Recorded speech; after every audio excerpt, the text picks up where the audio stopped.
Pierre-Denis, bonjour. Bonjour. Que retenez-vous de marquant sur 2010 et le premier trimestre 2011? Ce qui est notable, c'est l'accroissement de la pression promotionnelle. Ce qui est intéressant, c'est que cet accroissement ne se fait plus de manière uniforme.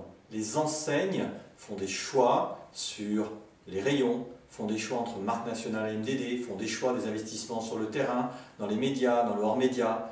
On va vers une démoyennisation de la promo. Ce qui est à noter aussi, c'est qu'on a une croissance des remises immédiates, qu'on a aussi une croissance de l'offre prix moyen en prospectus, ce qui veut dire que d'un point de vue promotionnel, les enseignes sont obligées de faire des arbitrages en raison des marges entre l'argent qu'ils mettent en fond de rayon pour avoir les meilleurs prix et l'argent qu'ils mettent en promotion.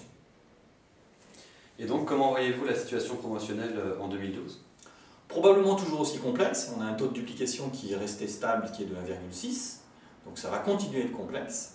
Et le deuxième point, c'est que finalement, les grandes enseignes vont continuer dans le schéma qu'elles ont déjà développé.